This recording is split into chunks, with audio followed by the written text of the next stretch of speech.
¿Pueden ver mi pantalla? Sí.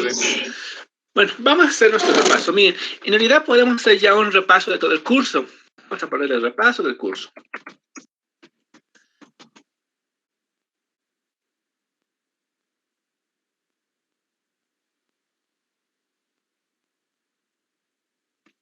En realidad está dividido en que tiene que ver con teoría de la demanda. Pero,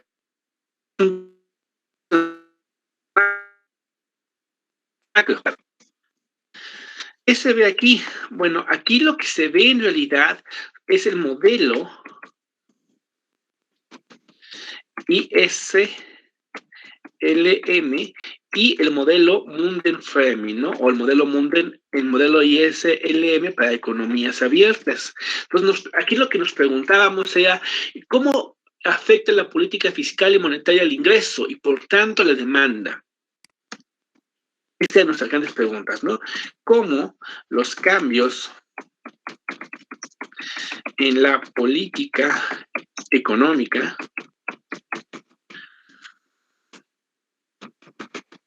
entre paréntesis fiscal y monetaria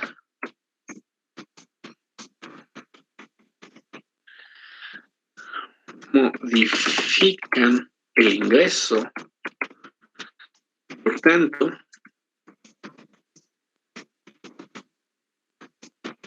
la demanda?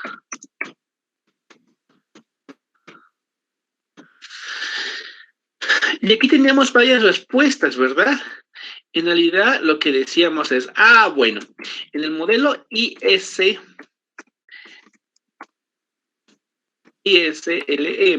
lo que veíamos es que un incremento en la política fiscal o un incremento en el gasto público, bueno, vamos a ponerle así, política fiscal expansiva y política monetaria igual expansiva. No, podemos ver la otra que es contractiva. No le puse monetaria.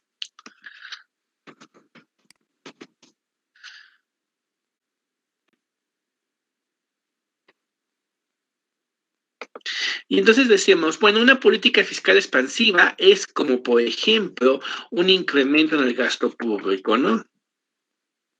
Un incremento en G. Y decíamos que cuando se incrementa el gasto público, hay un efecto multiplicador sobre el ingreso. Entonces, el ingreso también crece. Y si crece el ingreso, entonces se incrementa la demanda monetaria por el motivo transacción. Y si crece la demanda monetaria, entonces se incrementa la tasa de interés. Y al incrementarse la tasa de interés,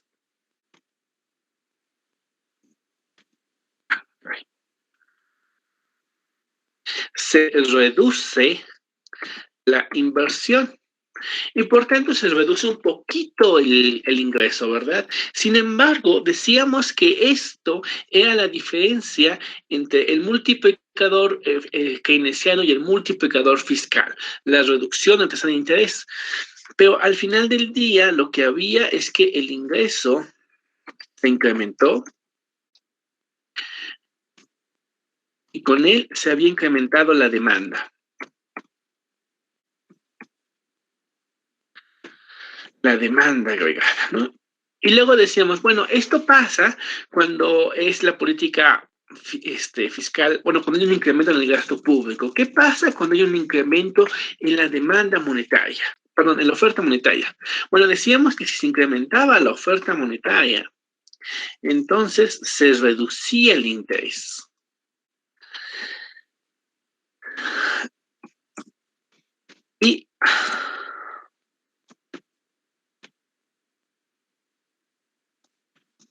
Y al reducirse el interés, se incrementaba la inversión. Y al incrementarse la inversión, había un efecto multiplicador sobre el ingreso. Y por tanto, crecía la demanda agregada. Por supuesto, los efectos contrarios son ciertos, ¿verdad? Es decir, la política fiscal contractiva tiene un efecto contrario a esto y la política monetaria contractiva tiene un efecto contrario a esto. De aquí teníamos varios resultados, ¿no? Uno era, o varios conceptos que eran interesantes discutir. Uno que era el multiplicador fiscal. Bueno, empezamos por el principio, multiplicador keynesiano.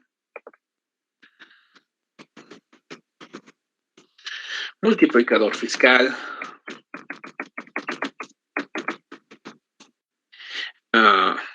El efecto crowding out.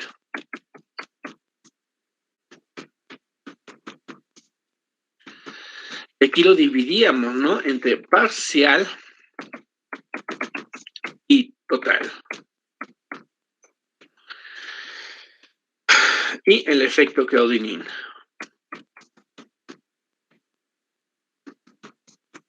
¿Quién me puede decir qué es el multiplicador fiscal? Perdón, el keynesiano, el fiscal, el crowding out parcial, el crowding out total y el efecto crowding in. ¿Quién me lo dice, por favor?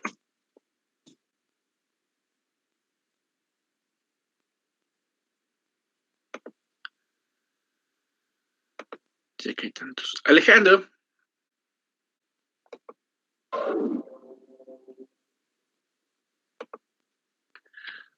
Alejandro.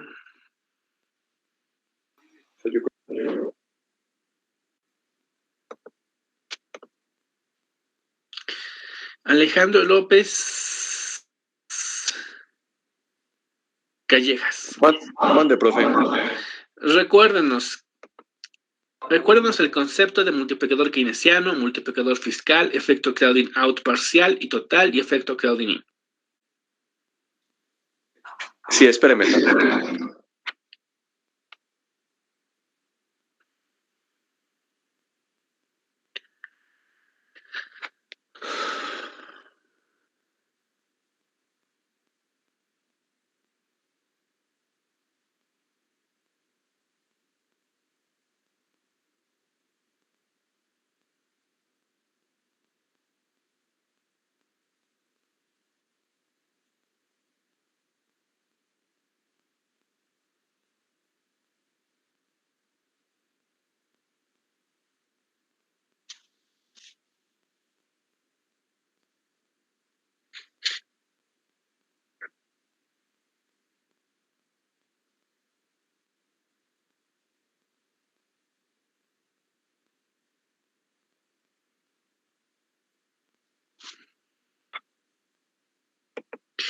¿Quieres que alguno de tus compañeros te apoye?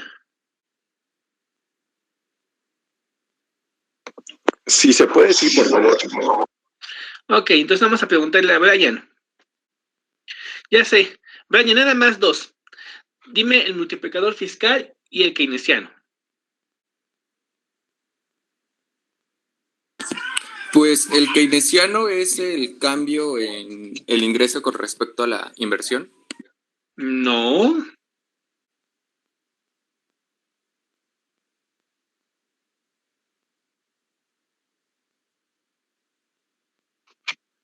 No, no es con respecto a la inversión. Con respecto al gasto público. Con respecto al gasto público. Considerando la inversión como constante. Ok, muy bien. En el caso del fiscal, considera la inversión como una función de la tasa de interés y por lo mismo pues, es menor al keynesiano en la mayoría de las ocasiones. Muy bien, exactamente. Es decir, tanto el multiplicador fiscal como el keynesiano lo que miden es en cuánto cambia el ingreso cuando cambia el gasto público, ¿no? Nada más que el keynesiano, como bien dijo León, considera la inversión constante. En cambio, el fiscal no. Muy bien. Vamos a pedirle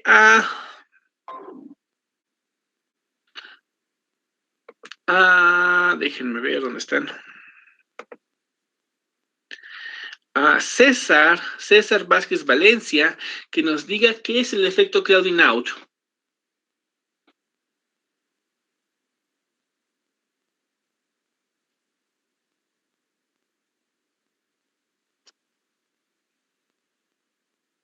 César. Sí, aquí estoy. Es aquella situación en que la capacidad de inversión de las empresas se reduce debido a la deuda pública. Casi, pero no. Ahí es que lo que tengo apuntado. ¿Cómo, profe? ¿Podría repetir la pregunta? Sí, que nos digan el concepto de crowding out. Es el efecto desplazamiento, o sea, cómo cambia la inversión cuando se incrementa el gasto público o en otro caso que vimos, las exportaciones netas. Exacto, exactamente. Puede ser, miren, en realidad en la teoría puede ser la inversión, puede ser el consumo o pueden ser las exportaciones netas. Por lo que el concepto crowding out en general se define como la reducción de algún gasto privado ante o causado por el incremento del gasto público. ¿Vale? Es decir, se desplaza, se quita el gasto privado, ya sea en gasto en consumo, gasto en inversión o gasto en exportaciones, para que puedan crecer el gasto público. A eso se conoce como efecto crowding out. ¿Todos de acuerdo? Profe, ¿lo podría poner, bueno, apuntar en el documento, por favor? Mejor te la dicto, ¿va? Ah, ok, gracias. Ok. En general, el efecto crowding out es cuando algún gasto privado, entre paréntesis, inversión, coma, consumo, coma, exportaciones netas, cierras paréntesis, se reduce a causa de un incremento en el gasto público.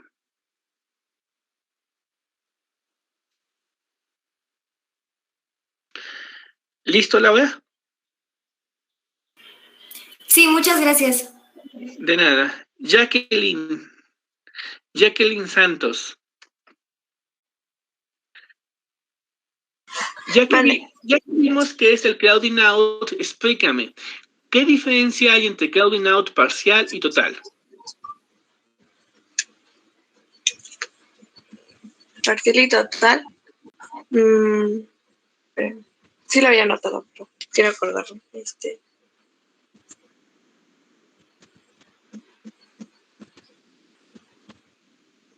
Bueno, me imagino que el total es cuando ya se queda fijo, ¿no? El desplazamiento que hace al cambiar el gasto público, ¿no? ¿Cómo que ya se queda fijo? No entiendo. Ajá, porque se supone que es cuando tienes la recta y se supone que es un gasto público, la recta se mueve hacia arriba, ¿no? Y eso sería cuando es parcial. Vamos, esperen.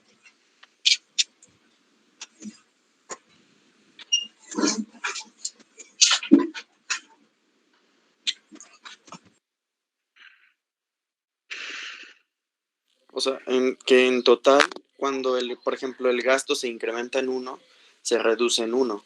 Y parcial, Exacto. cuando el gasto se incrementa en 1, se reduce, por ejemplo, en 0.5, o sea, en una parte de una porción. Muy bien, Leon, exactamente. Justamente Leon acaba de dar en el clavo, ¿vale? Cuando hablamos de crowding out total, estamos diciendo que ante un incremento del gasto público, el gasto privado se reduce en la misma proporción. Por ejemplo, si el gasto público se incrementa en 5 unidades y la inversión se reduce en 5 unidades, es un crowding out total. Parcial es cuando se reduce menos que proporcionalmente. Entonces, es parcial cuando el gasto público se incrementa en 5 unidades y la inversión, por ejemplo, se reduce en 3. ¿Va? Muy bien, Leon. Excelente. Bueno, todos estos conceptos los vimos, ¿no? Y de una vez que vimos esto, nos preguntamos, bueno, esto pasa en el... ¿Y el crowding in? Perdón, el crowding in. ¿Quién quiere comentar el crowding in? Vamos a preguntárselo a Brenda. Brenda,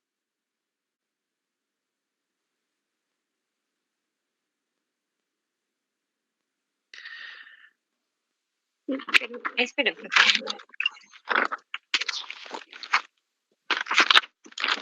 Es el efecto atracción. Exacto. ¿Y qué significa? Cuando la inversión crece. Exacto, puede ser la inversión o puede ser cualquier otro componente del gasto privado, ¿vale? Sí, nosotros lo vimos con la inversión. Es decir, cuando se incrementa el gasto público y la inversión aumenta, efectivamente. De hecho, es lo más general o lo más común, mejor dicho. ¿Vale? Entonces, el crowding in hace referencia a que un incremento del gasto público hace crecer la inversión. Muy bien. Después de haber visto todo eso, nos preguntamos, bueno, pero ¿qué pasa con el lado de la oferta? Y esta fue la segunda parte del curso. Entonces, ¿qué pasaba con la oferta?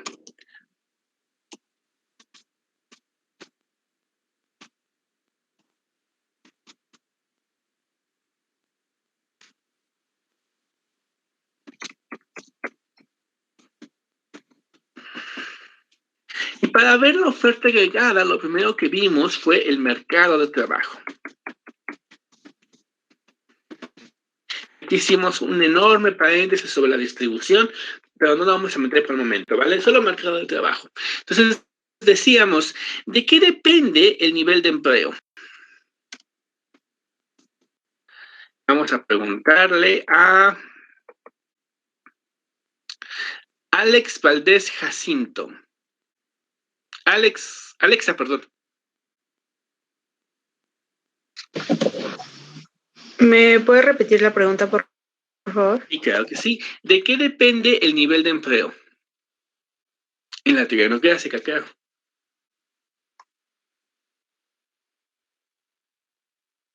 O, si quieres, podemos replantear la pregunta. ¿De qué depende el desempleo? ¿Por qué hay desempleo? Era de los salarios y los precios. Así es, tiene que ver con los salarios reales, pero platícame más.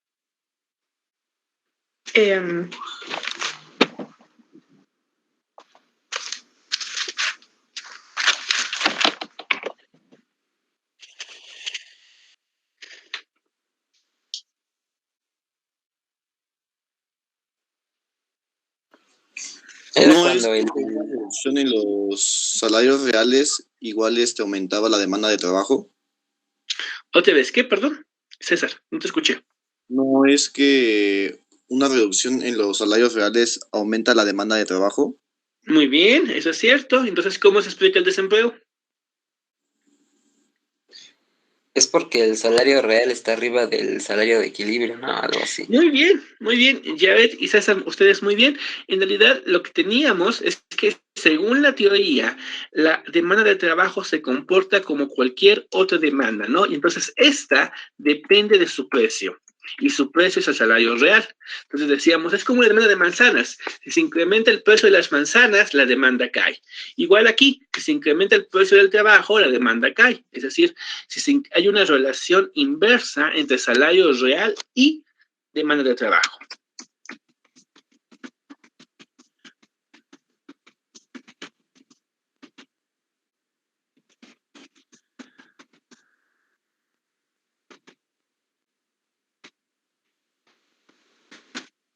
Y después veíamos, como bien dijo, no me acuerdo quién lo dijo, que entonces, o en consecuencia, el desempleo surgía o se explicaba o se debe a que el salario real está por encima del salario de pleno empleo. Se le conoce como salario de pleno empleo, se le conoce también como salario barraciano y también se le conoce como salario de equilibrio. Los tres nombres son correctos y los tres nombres se usan indistintamente en la literatura. Salario de pleno empleo, salario barraciano, salario de equilibrio, quieren decir lo mismo.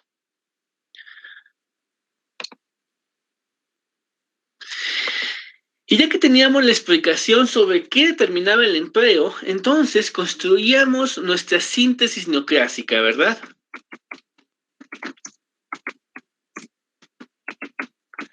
Y decíamos que la síntesis lo que hace es hacer coherente dos postulados aparentemente contradictorios.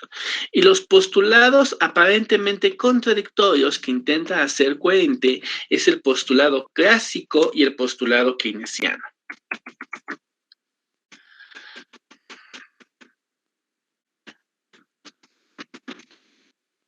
En el primer postulado, el postulado clásico, se argumenta que la política fiscal o la política económica en general no afectan el nivel de producción, es decir, no son necesarias.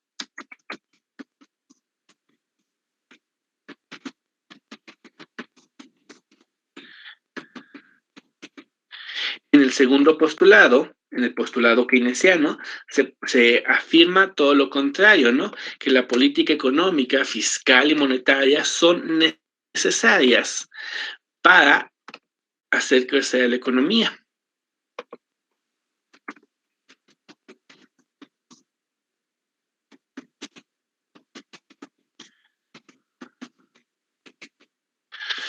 Entonces nos decíamos, ¿cómo es que esos dos postulados, aparentemente contradictorios, son coherentes?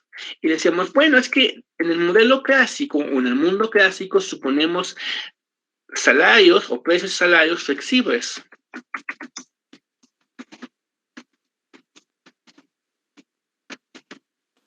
En el mundo keynesiano suponemos algún tipo de rigidez.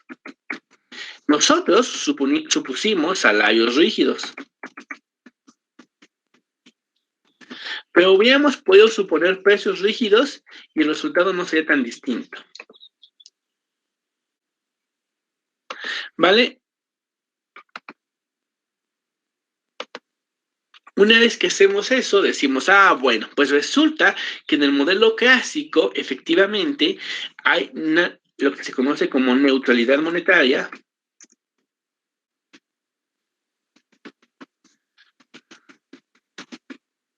Y un incremento en el gasto público provoca un efecto Claudinado total.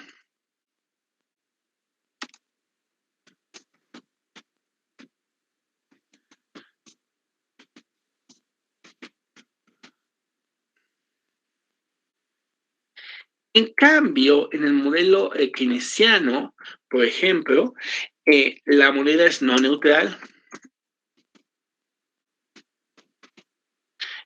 y el gasto público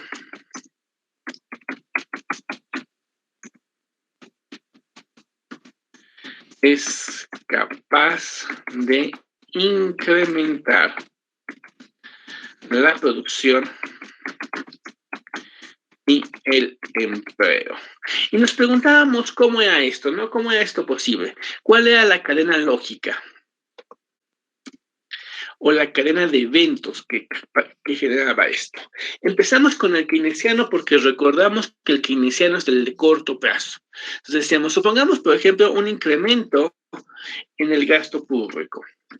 Y decíamos, bueno, en la primera parte seguimos la lógica del modelo ISML. Entonces, un incremento en el gasto público tiene un efecto multiplicador y por tanto hace crecer el ingreso. Y una vez que crece el ingreso, pues crece la demanda monetaria. Y una vez que aumenta la demanda monetaria por motivo de transacción, crece el precio del dinero, es decir, el interés. Y si crece el interés, entonces se reduce la inversión. Y aquí se da un efecto crowding out parcial, ¿no? Decíamos, la inversión crece menos de lo que creció, decrece menos de lo que creció el gasto público. Entonces, el ingreso aumentó y entonces si creció el ingreso, hay un aumento en la demanda agregada. Y si hay un aumento en la demanda agregada, entonces los precios aumentan. Y si los precios aumentan y los salarios son rígidos, entonces el salario real se reduce. Y si el salario real se reduce, entonces el empleo o la demanda de trabajo se incrementa. Y si crece la demanda de trabajo, entonces crece la producción. Y decimos, bueno, ese era el modelo keynesiano. En el modelo clásico decíamos, bueno, esto más o menos pasa similar, solamente que tenemos que considerar, vamos a copiar esta primera parte de la cadena, hasta aquí.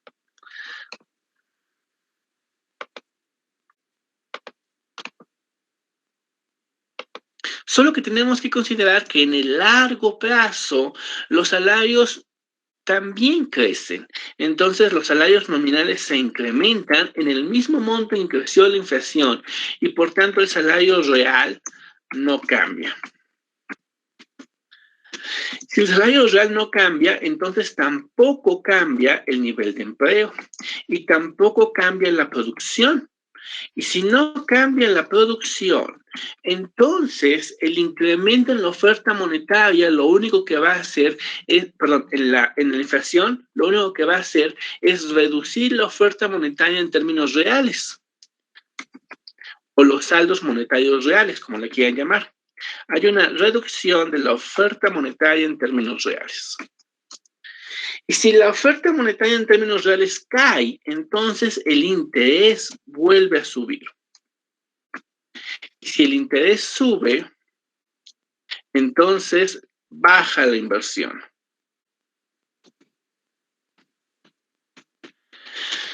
Y decíamos que la reducción de la inversión, si en este momento aquí el crowding out había sido parcial, aquí el crowding out se convierte en total.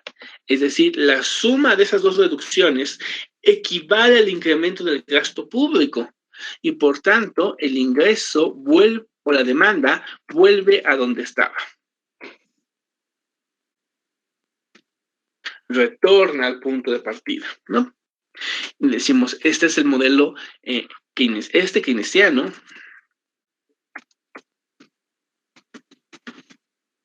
Y este es el clásico.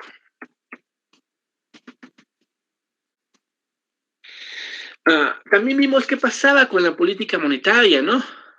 Vimos, por ejemplo, que un incremento en la oferta monetaria, vamos a escribirlo nuevamente, un incremento en la oferta monetaria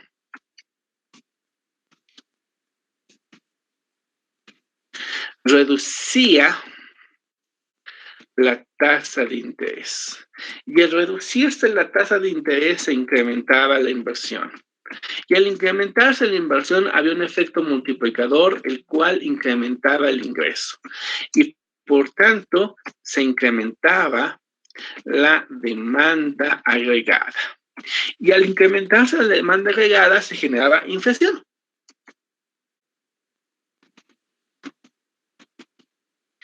Y si suponemos que los salarios son fijos,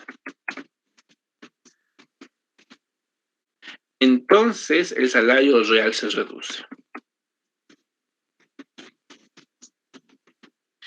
Y la reducción del salario real implica un incremento en el empleo y entonces se incrementa la producción, ¿no? Este era nuestro mundo keynesiano.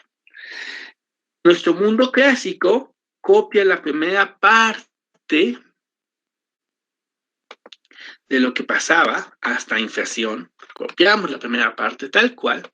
Es lo mismo, la misma lógica, solamente que aquí decimos que los salarios nominales crecen en el mismo monto que la inflación. Entonces se incrementan los salarios nominales.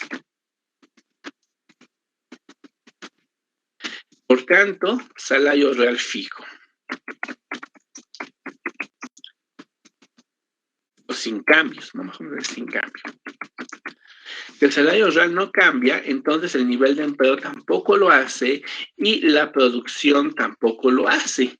Pero si la producción y el empleo no cambian, entonces la inflación nuevamente lo único que hace es reducir la oferta monetaria en términos reales. Y si la oferta monetaria en términos reales se reduce, entonces se incrementa la inversión. Perdón, se incrementa. Sí, se incrementa, pero la tasa de interés. Se incrementa la tasa de interés. Y se reduce la inversión. Aquí es algo bien importante. Esta reducción en la inversión, esta, es equivalente a este, reducción, perdón. Sí. Es equivalente a este incremento de la inversión.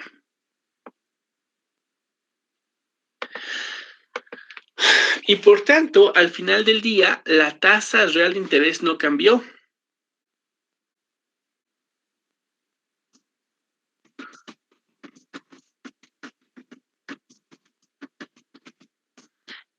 Y por tanto, bueno, la tasa de interés y los salarios reales.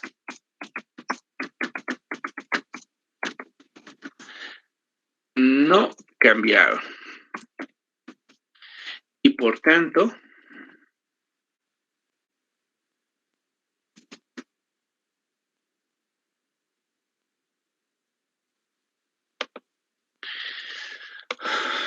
las asignaciones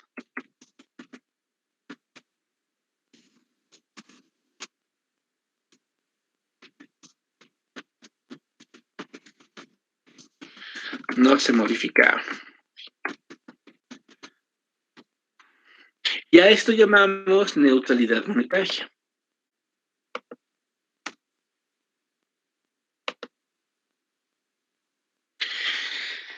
Y este fue nuestro curso.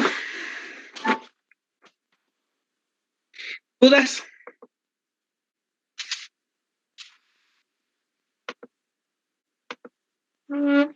Ese fue a grandes rasgos nuestro curso.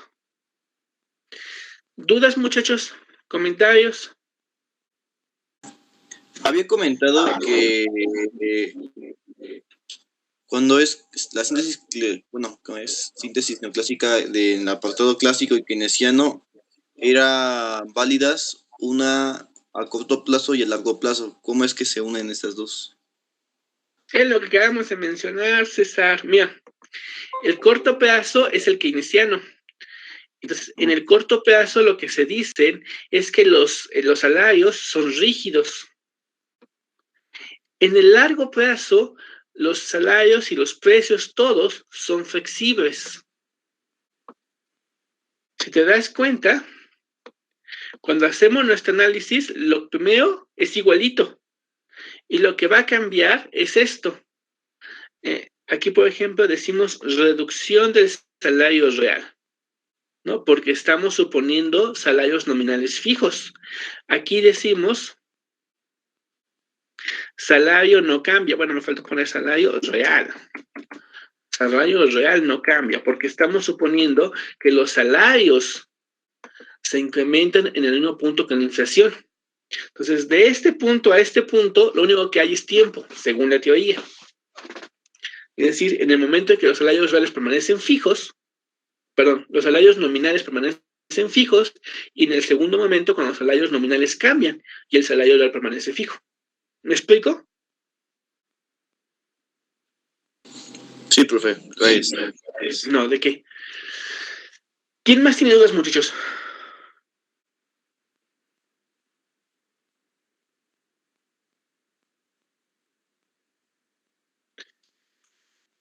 ¿Dudas?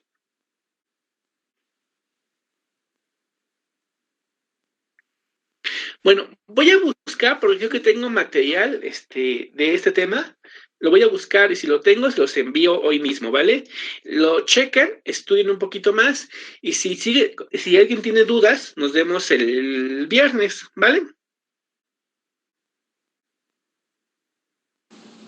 Sí, profe. Sí, Nada más profesor, me mandan gracias. mensaje, ¿vale? Me mandan mensaje antes para saber que si nos vamos a ver el viernes, ¿va? Sí, profe, muchas gracias.